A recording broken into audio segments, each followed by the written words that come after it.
Charlotte Leslie. I'm the Director of CMEC, the Conservative Middle East Council. Today we're talking to His Excellency Mohamed Al-Daraji. Mr Al-Daraji is the President of Iraq's National Defence Industries Commission. Formerly, he was Minister of Housing and Construction, Minister of Industry and Minerals, and a twice-elected Member of Parliament in Iraq. Mr Al-Daraji was a professional civil engineer in the UK working on public and private sector projects. Your Excellency, welcome. Thank you very much. His mission is quite large. Over 5 years, he is seeking to secure Iraq internally from terrorism and non-state militias, show Iraq's neighbours that Iraq is not an easy target for interference, and to start the basic defence industry idea as a proof of concept. Your Excellency, thank you so much for agreeing to speak with us. Thank you very much for giving me this opportunity to express our views about what's going on in the region.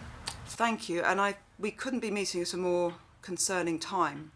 We're meeting as Russia is launching its full-scale invasion into Ukraine. Can I ask, what is your view of what this is going to mean for the Middle East region and for Iraq in particular? How do you see this panning out?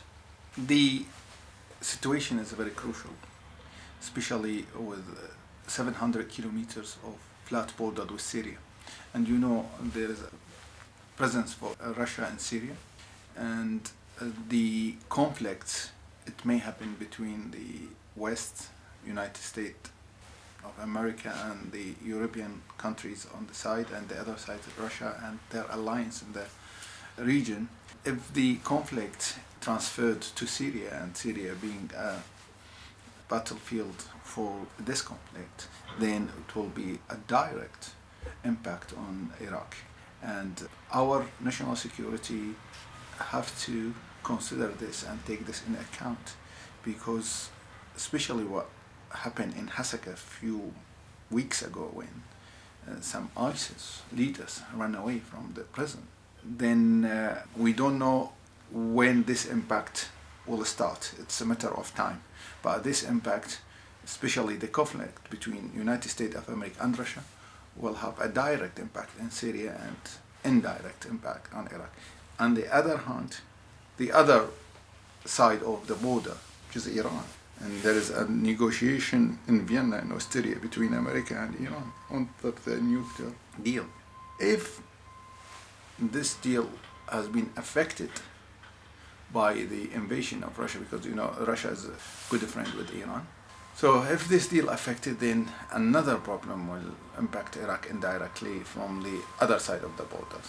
So we are in very, geopolitically, we are in very difficult situation at the moment. Recently there was a meeting between Syria, Iraq, Iran and Russia. What do you think would have been discussed, and what do you think may be the outcomes of that meeting? What would you expect? This was a regular meeting for the last 4 or 5 years, and they try to cooperate in information and intelligent information, but to defeat ISIS. And if you are Russia, obviously Russia has its own interests in reasserting its presence in former Soviet bloc states, but also the Middle East is very relevant to all this. What would your aims be if you were in the position of Russia at the moment? What can be gained in its influence over the Middle East from its incursion into Ukraine? This took me back to 1991, when the Iraqi regime, the toppled regime, invaded Kuwait. And after the invasion, there was severe sanction and military action against Iraq. And we still suffer from these resolutions, and the last one ended just a few days ago when we paid Kuwait all the money they asked for in National Security Council resolution. We paid hundreds of billions of dollars to Kuwait, and our economy is affected as 5% of our oil resources has to go to United Nations to give it to Kuwait and other damaged businesses or countries or personnel. So I think Russia made a big mistake, and Russian people will pay for it. I don't think it will be a direct conflict in the region because the United States are not ready to fight Russia over Ukraine. But the impact will be somewhere else. And I hope Iraq will not be one of these places that will receive the impact of this invasion. Do you think there will be food security implications from what is going on, not from Iraq maybe, but for other parts of the Middle East? No, because the Middle East don't have any such a relation with both countries. But of course the oil prices, the gas prices will affect it. And we have to wait for sequences and subsequences of this invasion and what the reaction of the West and the United States of America, European countries. Is it just sanctions? Can Mr. Putin get away with what he's doing? Would he expand further than Ukraine? This is the questions we need to know before answer such questions. And I want you to answer this, please, if you can, very honestly. We have a resurgent Russia establishing itself ever more energetically on the world stage. And on the other hand, we have the West, and some may say that the West showed lack of judgment in 2003 with its invasion of Iraq and the way that was conducted. Perhaps a lack of resolve in stepping back from the red line that Obama put down in Syria 2013 on engaging in Syria if there was use of chemical weapons. And then the retraction from Afghanistan in 2021. Has the West got some work to do to reassure its usual friends and allies that it is indeed a dependable friend and ally? To be quite honest with you, if we look at these experiences, all failed. The invasion of Iraq, liberation of Iraq, toppling the regime, whatever you want to call it, it's failed to build a robust and strong state in Iraq. Afghanistan, after several years of war and spent resources, the American soldiers and Western soldiers lost their lives. Then Taliban came back and we back to square one. So is it failure or not? Yes, it is. Is any success in Iraq? I would say no, because this ideal model of democracy in the Middle East didn't work. People doesn't like the democratic regime because it's weak regime. I'm not pro-dictatorship because I was opposition to Saddam Hussein, but democracy needs time and needs resources and needs support. Now Iraq is not a top priority for America. Iraq is suffering alone. That's why we try to talk to the British government and British people, because they have a moral responsibility. Since 1920, new Iraq has been created under patronage of United Kingdom. Now, our systems are linked to the British system. Education, engineering, medicine, all the aspects that we work on in Iraq is based on British system. So I think this is the time for the British policymaker to rethink about their attendance in Iraq. There's a lot of ways to attend and to be influential in Iraq rather than using British Navy or British Air Force. Economy, education, social relations.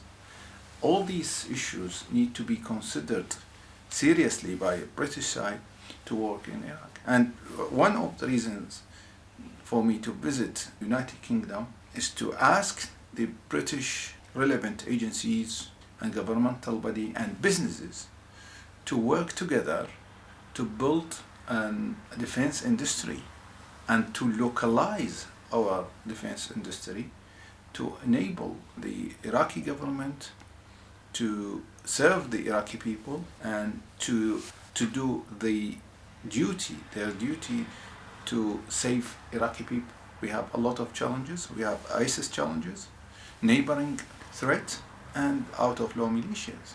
We need a strong government to deal with all these challenges and the threats. And these strong governments need a strategic defense policy one of the most important aspects of this strategy is to have an own defense industry. It's defensive, not offensive. This is very important to be clear, to be honest.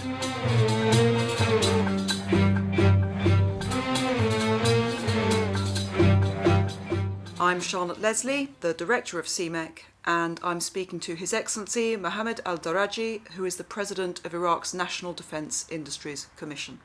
We've moved very, very well into your current role and your current mission. You're trying to build an Iraq that's self-sufficient and independent in terms of its own defence capability and strategy. What's the current situation? How is Iraq's defence capabilities and strategies divvied up at the moment? One of the big mistakes has been done by CPA, led by Paul Bremer, is to demolish the defense industry of Iraq, which has been built in back in the 80s. For our listeners who don't know what CPA is, can you explain? CPA is the Coalition Provisional Authority, led by Paul Bremer, which is the authority has been created by the American to rule Iraq between 2003 and 2004. So they demolish this organization. Nevertheless, the outcome of this organization, which was a very strong organization, has been misused by the political system under Saddam regime. But unfortunately, we lost a lot of expertise, we lost a lot of factories. And then when ISIS attacked in 2014, we discovered that we don't have enough resources to defend ourselves. Although the West and other alliances help us with some airstrikes and air force services, but the man-to-man battle, ISIS was well equipped while our soldiers wasn't, and while our soldiers weren't. Then we asked for help from everybody. Then the Iranian helped us with some ammunitions and light guns. Not the West. The West helped us with the airstrike and air force services. And we paid the price for the Iranian twice. How do you mean? We paid the price, the money, financially, and we paid the price politically, because they increased their influence in Iraq. Anyway, we are where we are. Now we want to build industry that allow us to defend our country without relying on others. Of course, neighbor countries will not help us because they want a weak Iraq. Therefore, we have to seek assistance from our friends who's far than our neighbors.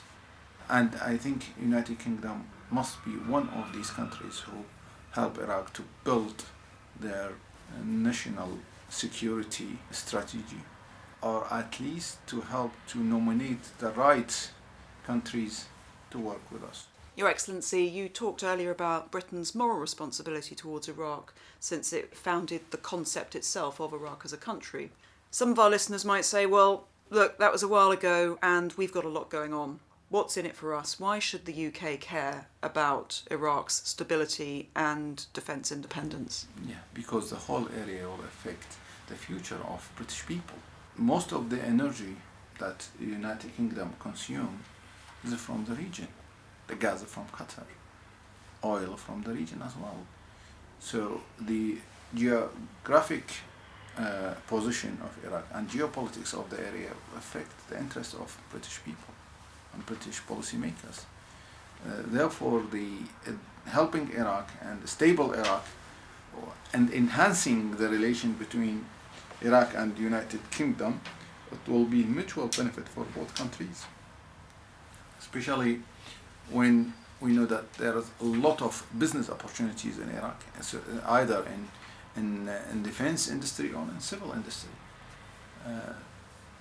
The similarity in systems, the education background for Iraqis, which is a British system, it will help a lot to get a lot of business opportunities for British businesses on PPP or on B2B or G2G. I mean, business to business or public-private partnership or government to government deals.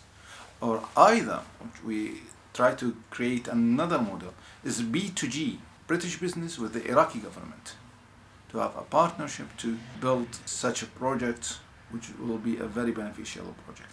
And you'd see opportunities on both sides Of for course, that. it's mutual benefits. Pretend that I am the Foreign Secretary, and my civil servants have asked you for 3 points of what you would like me to do following our meeting. What would those 3 points be? One, to retrieve your influence in Iraq and try to fill the gap that the American left in Iraqi policy, to help Iraqis to have their sovereignty, to help Iraqis to have a strong government. Two, I'll be quite honest with this, Please. to change the British mindset regarding the sectarian issue in Iraq, and being there is a majority will be ruling the country for next decades. So British foreign policy can play a very good role to get a good relationship between Iraq and other Arab neighbors, the Gulf states, who link to United Kingdom and have a very good relation between United Kingdom and Gulf states. So I would ask you to use your influence to get good relation between Iraq and other Gulf states. Either it's good now, but you need to enhance it. The third one, economy. As you merge with David, as I heard. So use Iraq as economical hub for UK as well. There's a lot of opportunities, economical, financial opportunities in Iraq that we can get these benefits for United Kingdom, for Iraq as well.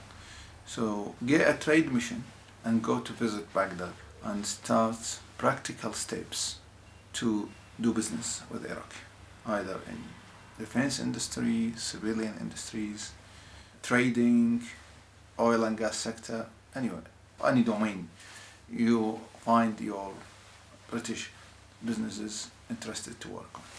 I'm Charlotte Leslie, the Director of CMEC, and I'm speaking to His Excellency Mohamed Al-Daraji, who is the President of Iraq's National Defence Industries Commission. Your Excellency, a few years ago, ISIS and Iraq was all over our newspaper headlines and our news bulletins. Today it's not. Has ISIS disappeared in Iraq? No.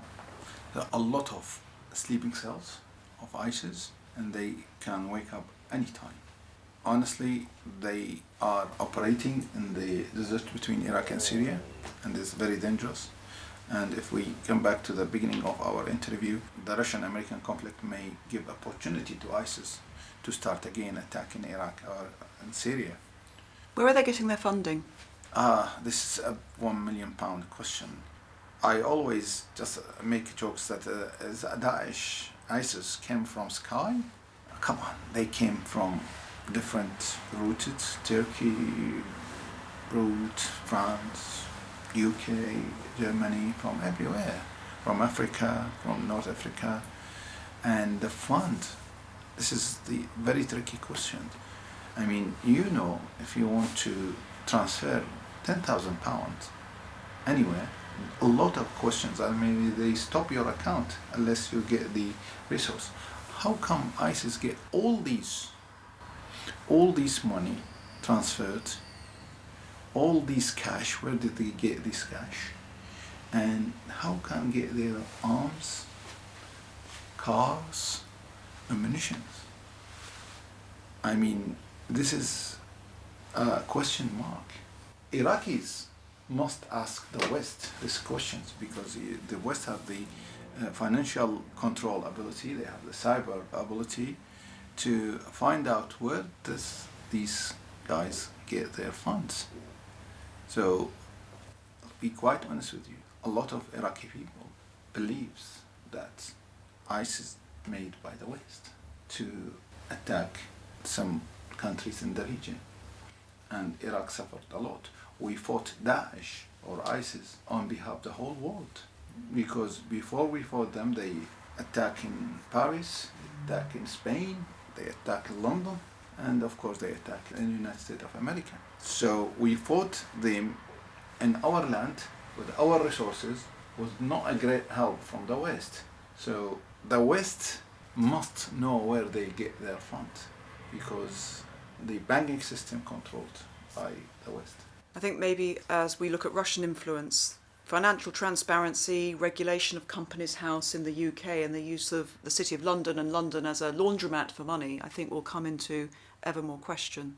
Talking about money, can we talk a little about Iraq's economy and where that is at the moment? Iraq have what we call it the Dutch disease. We rely on oil resources only. We need to diverse our economy. We need to get more investment, private investment. We need to control the exchange rate and get a real value for Iraqi dinar. We need a policy that can build a robust economy, not depend on oil only, because 95% of our resources came from oil. I would keep that 5% of the oil resources which used to go to Kuwait, and it's finished now, to keep it in a special fund, special account, to do special projects that create jobs for people and to make the economy stronger, because our budget 75%, because 75% of our budget go for salaries and day-to-day expenditures. We need to increase the money to be invested in major projects to create more jobs in private sector and to enhance our industry and agriculture. Otherwise, it will be a disaster. And again, if this experience failed, that means the West project to build a democracy in the Middle East failed. So it's responsibility for United States of America, United Kingdom, because they are the two countries who invaded Iraq, to make this regime successful. And Iraq is not experimental. Iraq is not experimental field for United States and United Kingdom. So they have to help Iraq seriously to build strong economy, to build strong government, to make this project we started in 2003 successful. You've mentioned strong government. We've been waiting, I guess, for a while for a cohesive government to form which could have a cohesive economic policy. What's the state of government and governance in Iraq currently? At the moment, it's very complicated. There is no biggest bloc. We have a lot of cases submitted to Superior Court regarding the election results and the nomination for the president. And then there is disagreement between Shia parties to nominate the prime minister, but unfortunately these party leaders doesn't want a strong candidate to be a prime minister. They're always looking for a weak personality to be a possible candidate for the prime ministry job, and this will lead to another disaster. We need a team, governing team with any prime minister to run the country. We cannot run the country the same way for the last 17 years. So we need to form a strong government with a strong personality candidate and who believe in teamwork, and he create a team to run the country. If I was being devil's advocate, I could say, well, Britain wants strong governance in Iraq, but what's Britain's role in forming that governance? Would Britain be welcome in interfering, as some might say, in Iraq's governance? I don't think any country will be welcomed for such interfering because it's internal matter. But advice, relation with some friends, giving some ideas, it's good. Trying to be a mediator between the parties. You have very good embassy in Baghdad, so you can play such role. But direct interfering, no. an Iraqi internal matter. Your Excellency, thank you. I've been talking to His Excellency Mohamed Al-Daraji, the President of Iraq's National Defence Industries Commission. Thank you very much for giving me this opportunity.